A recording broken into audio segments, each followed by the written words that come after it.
सहनावतु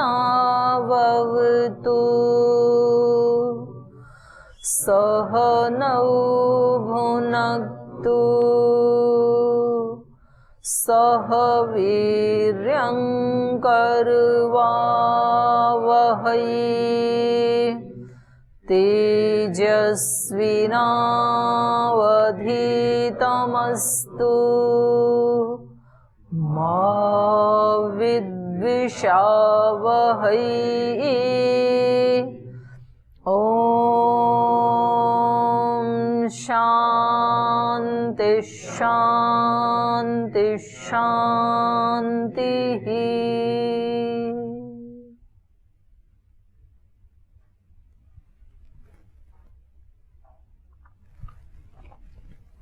कल हम पढ़ रहे थे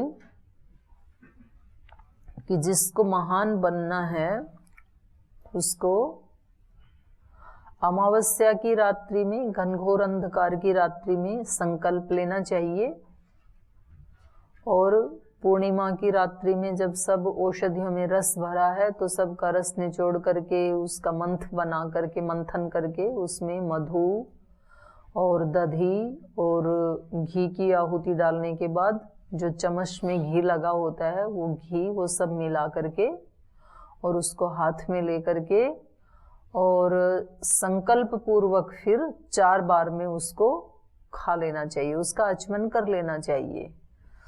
तो ये महान बनने के लिए ही नहीं, सामान्य दृष्टि से भी हम जो कुछ भी कभी खाते हैं तो खाने से पहले ईश्वर का स्मरण करके और उसमें ईश्वर की शक्ति भर करके, ऐसी भावना करके, ईश्वर की ही शक्ति भरी हुई है पहले से ही, तभी हम उसको खाते हैं। तो ये 2-3 बात कल इससे निकली थी कि एक तो हमें जो है जब घोर निराशा हो तो उस समय हमें अपने हाथ पैर छोड़ नहीं देने चाहिए कि अब तो अंधकार है और अब तो गिरना ही है, तो ऐसे हाथ पैर नहीं छोड़ देने चाहिए उस समय, बल्कि क्या करना चाहिए, उससे अपोजिट संकल्प लेना चाहिए, महान बनने का संकल्प लेना चाहिए। अमावस्या है तो पूर्णिमा का संकल्प लेना चाहिए, उल्टा संकल्प। यदि दिमाग में नेगेटिव विचार चल रहे हैं तो उस समय क्या संकल्प लेना चाहिए, मैं बहुत पॉजिटिव सोचने वाला हूं, उससे उल्टा, वो हमें महान बनाएगा। अगर किसी को बहुत हताशा, दुखी, परेशान, मैं तो हमेशा दुखी रहता हूं, इस तरह के संकल्प यदि उठ रहे हैं तो उस समय ऐसे विचार उठ रहे हैं तो संकल्प क्या लेना है, मैं सबसे प्रीति करने वाला व्यक्ति हूं, मेरे से सब खुश रहते हैं, मैं भी सबसे खुश रहता हूं, मैं किसी भी परिस्थिति में अपने आप को एडजस्ट कर सकता हूं, ऐसा। तो एक तो ये बताया था, और वो कब तक होना चाहिए एक ये हमें बताया। तो ये बताया कि पूर्णिमा की रात्रि तक। अमावस्या की रात्रि क्या है, प्रकाश का नितांत अभाव, और पूर्णिमा की रात्रि क्या है, प्रकाश की पूर्णता, सर्वोच्चता, 15 कलाएं। तो संकल्प तब तक हमारा संकल्प बना रहे जब तक कि हम मोक्ष को प्राप्त ना कर लें, निर्बीज समाधि को प्राप्त ना कर लें। मतलब कई बार व्यक्ति साधना करने से पहले संकल्प लेता है, लेकिन साधना करते करते कभी बीच में छूट जाता है। तो ये संकल्प अंतिम श्वास तक बना रहे, तो उपनिषद भी यही कह रहा है। और जो हमारे से पहले जो महापुरुष जिनको हमने सुना वो भी ऐसे ही कह रहे हैं, और जिनको देखा, तो देखा में मैंने अपने जीवन में 4-5 महापुरुषों को देखा। तो एक तो मैं बताती हूँ, श्रद्धेय स्वामी निर्मलानंद जी कर्नाटक में, जिन्होंने अपनी इच्छा से शरीर छोड़ा था, मैं कई बार चर्चा करती हूँ ना। तो अंतिम समय तक उनकी दिनचर्या वही थी, ऐसे नहीं कि जी अब तो हमारे लिए 24 घंटे ही ध्यान है तो वो अपनी ध्यान उपासना इसको छोड़ दें, ऐसा नहीं है।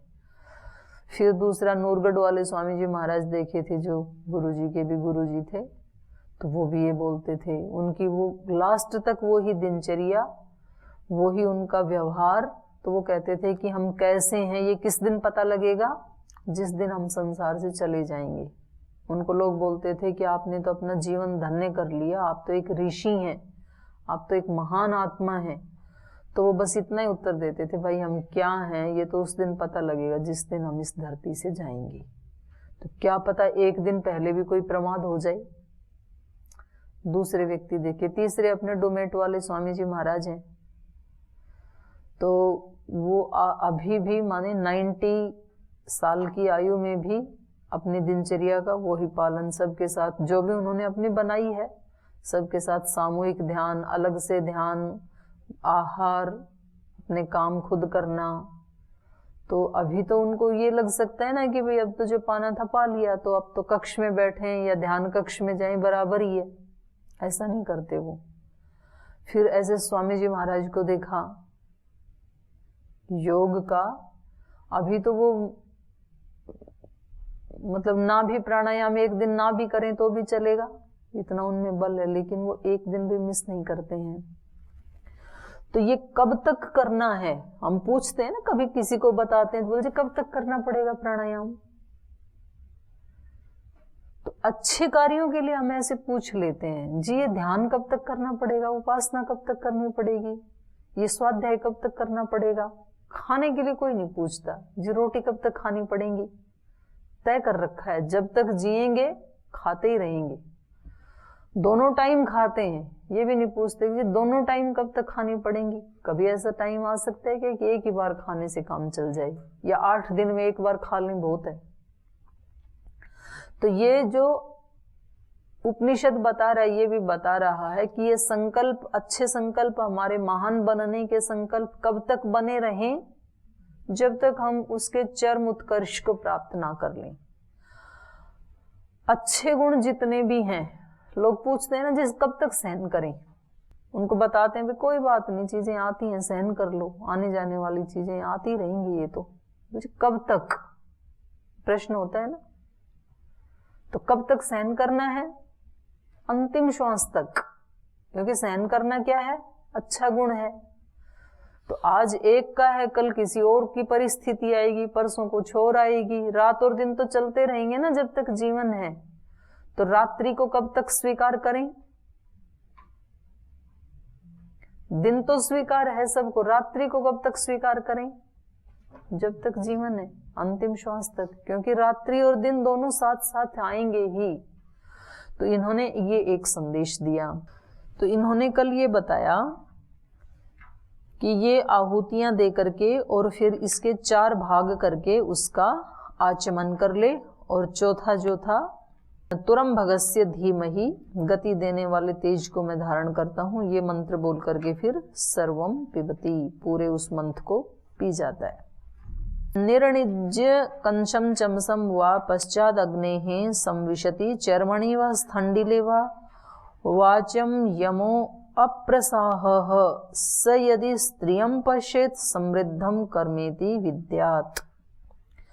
तो कहा कंसम चमसम वा निरणिज्य, तो जिस कांशी के चमचे से वो आहुतियां डाल रहा था, उस कांसी के चमचे को निरणिज्य, साफ करके, अब उस चम्मच को साफ करके रख दे, जो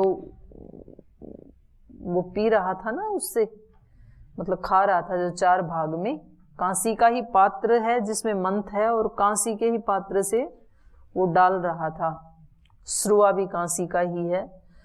तो यहाँ पर जिसमें से ये खा रहा है, 4 भाग करके खाया है, उस बर्तन के बारे में कह रहे हैं कि उसको तो साफ करके रख दे। कंसम चमसम व निरणिज्य पश्चाद अग्नि संविशति, और फिर अग्नि के सम्मुख बैठ जाए। पश्चाद अग्नि माने अग्नि के सम्मुख, पूर्वाभिमुख होकर के पश्चिम में बैठ जाए। यज्ञ में हमेशा बैठने का यही विधान होता है, पश्चाद अग्नि। पश्चाद अग्नि का मतलब होता है अग्नि की तरफ मुख करके पश्चिम दिशा में पूर्व की तरफ मुख करके बैठ जाए। पश्चाद अग्नि संविशति चर्मणि व स्थंडिले, क्योंकि ये तो अरण्य में गया हुआ है ना पूर्णिमा को, तो अरण्य में वहां कोई कौलिन तो मिलेगा नहीं, तो या तो कोई मरा हुआ मृग आदि का चर्म है तो चर्म के ऊपर बैठ जाए। मंत्र भी पी लिया, हवन भी कर दिया, पूजा भी कर दी, अब आराम से शांति से बैठ जाए। चर्मणि व स्थंडिले, स्थंडिल माने भूमि, अगर वहां कोई जंगल में कोई किसी मृग आदि की कहीं वो मिल जाए चर्म आदि, तो उसको बिछा के बैठ जाए, नहीं तो मिट्टी पे ही बैठ जाए। चर्मणि व स्थंडिले वा वाचम यमो अप्रसाहः, वाचम यमः, वाचम यम माने वाणी का शमन करके, माने मौन हो करके, वश में करके, अपनी वाणी को वश में करके। अब यहाँ वाणी ना दो प्रकार की है, बाहर तो बोलेगा ही किससे, मंत्र आदि तो सब बोल लिया, अभी हवन खत्म हो गया। अंदर से भी, कभी हम बाहर से नहीं बोलते हैं, लेकिन अंदर अंदर से बड़ा हम एक्टिव रहते हैं, बातें चलती रहती हैं अपने आप से व्यक्ति की। व्यक्ति सबसे ज्यादा बात किससे करता है? स्वयं से करता है। औरों से तो समय समय पे बात करता है, लेकिन अपने आप से तो 24 घंटे बात करता है। 24 घंटे मतलब जब तक जगता रहे, सो जाता है तब बंद होता है, नहीं तो कुछ ना कुछ तो बोलता ही रहता है अपने आप से। तो यहां कहा वाचम यम, अंदर और बाहर दोनों ही तरह से अपने आप को संयम करके वाणी का, यम माने संयम, वाचम यम वाणी का संयम करके, अप्रसाह, और प्रसाह मतलब सहन करना, अप्रसाह, प्रसाह होता है अभिभूत हो जाना, और अप्रसाह अनभिभूत। तो अनअभिभूत होकर के, किससे अभिभूत होता है व्यक्ति? राग द्वेष आदि से अभिभूत हो जाता है। तो अब ये जब जंगल में बैठा है तो कहा कि उस समय राग द्वेष आदि चित्त में कुछ भी नहीं आना चाहिए, राग द्वेष आदि दोषों से अनभिभूत होकर के, अप्रसाह, सहमर्षणी, सहन करना। तो सहना जो है वो पराजित होने की निशानी है कि विजयी होने की निशानी है? सहन करने वाला व्यक्ति दिखता ऐसे है कि भाई ये तो झुक गया, दब गया, पराजित हो गया, और जो बोलने वाला व्यक्ति ऐसे लगता है कि ये विजयी हो गया। लेकिन वास्तव में आध्यात्मिक दृष्टि से देखें तो जो सहने वाला है वो दूसरे को झुका देता है। हम नमस्ते करते हैं ना दूसरे को, नमः ते, तो इसके दोनों अर्थ हैं। मैं आपके सामने झुकता हूं और आध्यात्मिक दृष्टि से आपको झुकाता हूं अपने सामने, क्योंकि हम जिसको भी प्रणाम करेंगे, जिसके सामने झुकेंगे, तो वो हमें आशीर्वाद ही देगा। तो हमने उस व्यक्ति को झुका दिया, उस व्यक्ति को मजबूर कर दिया वो लेने के लिए जो हम चाहते थे उससे, हम उससे आशीर्वाद लेना चाहते थे, और हम उसके सामने झुक गए तो हमने वो सब ले लिया उस व्यक्ति से। वो व्यक्ति बाधित हो गया वो सब देने के लिए, आशीष देने के लिए। कोई व्यक्ति मान लो नाराज था और हमने जाके पैर छुए तो क्या करेगा? आशीर्वाद ही देगा फिर वो। कहीं किसी घर में कोई जो है सास अपनी बहू को डांट रही है, वो बोली जा रही है, उसको सुनाई जा रही है, और बहू कुछ भी नहीं बोल रही है, वो चुपचाप सहन किए जा रही है।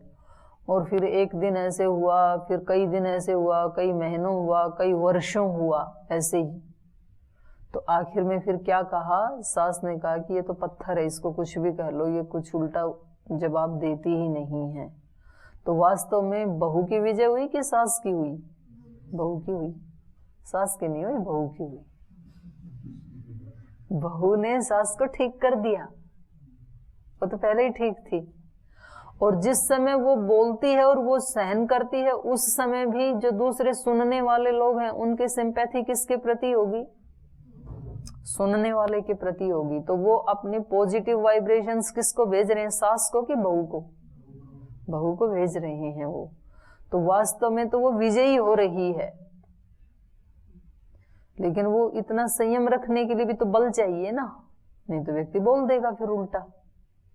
तो बलवान होता है सहने वाला, सहमर्षणे। तो यहां कहा कि राग द्वेष आदि को न सहता हुआ। राग द्वेष आदि जब अपने चित्त में आए तो उनको स्वीकार ना करे, उस समय उनको रिएक्ट करे, उनको हटाए। तो ये व्यक्ति जंगल में अब मंथ का पान करके, और संकल्प इसका पूरा हो गया पूर्णिमा को, और हवन भी पूरा हो गया, और अब ये चर्म या मिट्टी के ऊपर अपनी वाणी को संयम करके और राग द्वेष आदि को हरा करके, अनभिभूत हो करके, और वहां पर ध्यान में बैठ जाए पूर्णिमा की रात्रि में। स यदि स्त्रियम पश्येत, और उस ध्यान अवस्था में यदि इसको कोई मातृशक्ति के रूप में दिख जाए तो समृद्धम कर्मेति विद्यात्, तो समझ लो कि इसका कर्म समृद्धि को लाने वाला है। माने जिस संकल्प से इसने किया था ये सारा अनुष्ठान, कोई भी बिजनेस, व्यापार, धन, ऐश्वर्य, किसी भी कामना से किया था, तो उसमें इसको समृद्धि मिलने वाली है। तद एष श्लोकः, और इसी के ऊपर एक और जगह भी ये श्लोक आता है, यदा कर्मसु काम्येषु स्त्रियं स्वप्नेषु पश्यति समृद्धिं तत्र जानीयात् तस्मिन् स्वप्न निदर्शने इति। तो कहा कि यदा काम्येषु कर्मसु, जब कुछ काम्य कर्म माने किसी प्रयोजन को लेकर के कर्म करते हैं ना, यज्ञ याग आदि, तो किसी कामना को लेकर के जब कोई कर्म करते हैं और वो कर्म करने के पश्चात स्वप्नेषु स्त्रियं पश्यति, स्वप्न में किसी स्त्री का दर्शन हो जाए किसी भी रूप में, दुर्गा के रूप में, सरस्वती के रूप में, तो शक्ति स्वरूपा, माँ के रूप में, बहन के रूप में, कन्या के रूप में, कैसे भी, स्त्रियं स्वप्नेषु पश्यति समृद्धिम तत्र जानीयात्, तो समझ लो वहां पर समृद्धि आने वाली है। मातृशक्ति किसका प्रतीक माना इन्होंने, ऋषियों ने? समृद्धि का। यदि कहीं मातृशक्ति का दर्शन हो गया तो आपका वो कर्म अवश्य पूरा होगा, ऐसे कहा इन्होंने। तस्मिन् स्वप्न निदर्शने, तो उस स्वप्न में यदि किसी मातृशक्ति का निदर्शन मिल जाए, इसको दिख जाए, तो समझ लो कि वो इसका काम्य कर्म जो है वो पूर्ण होगा। तो ये मतलब किसी चीज को ना वो देने के लिए, गौरव देने के लिए ऋषि इस तरह से उनकी अपनी धारणाएं हैं, मान्यताएं हैं। तो ईश्वर को अनेक रूपों में देखते हैं ना, तो ईश्वर को माँ के रूप में जो देखते हैं, श्रद्धेय स्वामी सोमानंद जी महाराज माँ के रूप में देखते थे ईश्वर को, और वो वेद के भी अनुकूल है। त्वम हीन पिता वसो त्वम माता शतक्रतो बभूविथ, हे प्रभु आप हमारे पिता भी हैं, हमारी माता भी हैं। तो जिसको जो अनुकूल पड़े वो उस रूप में उसको स्वीकार करता है, कोई बंधु के रूप में, कोई सखा के रूप में, कोई पिता के रूप में, माता के रूप में। तो ये यहाँ पर प्रसंग पूरा हो गया मंथ वाला। अब एक नया प्रसंग चल रहा है यहाँ पर। श्वेत केतु है आरुणेय पंचाला नाम समितिम में आय तम प्रवाहणो जैविलीरुवाच कुमारानु त्वा अशिषत पिते इति अनु हि भगव इति। आरुणेय है श्वेत केतु पंचाला नाम समितिम एयाय। श्वेत केतु जो कि आरुणी का पुत्र था, आरुणेय, जैसे अंजना का पुत्र आंजनेय, ऐसे आरुणी का पुत्र आरुणेय। श्वेत केतु आरुणेय, आरुणी के पुत्र श्वेत केतु एक बार पंचाला नाम समितिम एयाय, पंचाल देश के जो राजा हैं उनकी समिति माने सभा, सभा में एक बार एयाय पहुंच गया। एक बार श्वेत केतु नाम का कोई कुमार पंचाल देश के राजाओं की कोई सभा हो रही थी, वहां पर पहुंच गया। तम प्रवाहणो जयबिलीरुवाच, राजा का नाम था जयबली और उसके गोत्र का नाम है प्रवाहण। तो प्रवाहण जयवली ने उनसे कहा, प्रवाहण जयविली तम उवाच, प्रवाहण जयविली ने, राजा ने उस कुमार से कहा, कुमार अनु त्वा ऐशिषत पिता इति, अनु आके इधर जुड़ जाएगा, कुमार त्वा पिता ऐशिषत, हे कुमार तुम्हारे पिता ने तुम्हें शिक्षित कर दिया क्या? इनके पिता जो थे आरुणी, वो उस समय के प्रसिद्ध विद्वान थे और ये उनके पुत्र थे श्वेत केतु। तो कहा कि तुम्हारी शिक्षा पूरी हो गई क्या, तुम्हारे पिताजी ने तुम्हें शिक्षित कर दिया? कुमार त्व अनुशिषत पिता इति, तो उसने कहा अनु ही भगव इति। हाँ सम्माननीय राजा, मेरी शिक्षा पूरी हो चुकी है। अनु मतलब अनुशिषत, उन्होंने मेरे को शिक्षित कर दिया है, मेरी शिक्षा दीक्षा पूरी हो गई है, ऐसे इन्होंने कहा। तो फिर राजा ने पूछा, वेत्थ यद अधितो अधिप्रजाः प्रयन्तीति न भगव इति, वेत्थ यथा पुनः आवर्तन्ते इति न भगव इति, वेत्थ पथोर्देवयानस्य पितृयानस्य च व्यावर्तना इति न भगव इति। तो राजा ने पूछा कि यदि तुम शिक्षित हो चुके हो तो यद इत अधिप्रजा प्रयन्ति इति वेत्थ, कहा कि यदि शिक्षित हो गए हो तो यहाँ से इस लोक में जो प्रजाएं प्रयंती प्रयाण करती हैं, माने यहाँ से जो आत्माएं जाती हैं उस लोक में, उनके बारे में जानते हो? वेत्थ जानते हो? न भगवती, बोले मैं ये तो नहीं जानता हूँ, इस लोक से ये आत्माएं कहाँ जाती हैं वो मुझे नहीं पता है। वेत्थ यथा पुनः आवर्तन्ते इति, और वहां से वापस कैसे लौट आती हैं उसके बारे में जानते हो? बोले न भगव इति, वो भी नहीं जानता हूँ। यहाँ से कहाँ जाता है मरने के बाद, वो भी नहीं जानता हूँ। वहां से कैसे आ जाती हैं वो भी नहीं जानता हूँ। वेत्थ पथ देवयानस्य पितृयानस्य च व्यावर्तना, व्यावर्तना माने अलगाव। क्या इस बारे में जानते हो कि देवयान और पितृयान जो पथ हैं ये कहाँ अलग होते हैं, किस मोड़ पे जाके ये दोनों अलग अलग हो जाते हैं? क्या इसके बारे में जानते हो?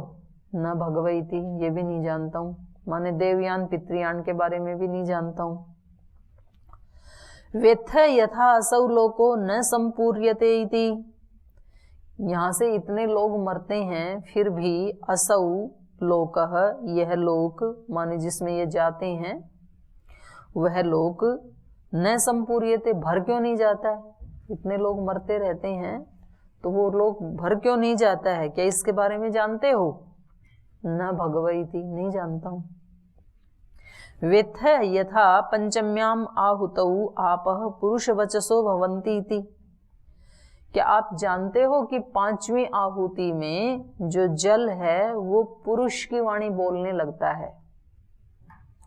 घृत आहुति देते हैं ना, अयंत इद्मात्मा, पांचवी आहुति के बाद फिर जल सिंचन करते हैं। तो पांचवी आहुति में ये जो जल है आपः पुरुष वचसो भवन्ति, पुरुष की भाषा वाले हो जाते हैं ये जल। क्या इसके बारे में जानते हो? नैव भगवती, ये भी नहीं जानता हूँ।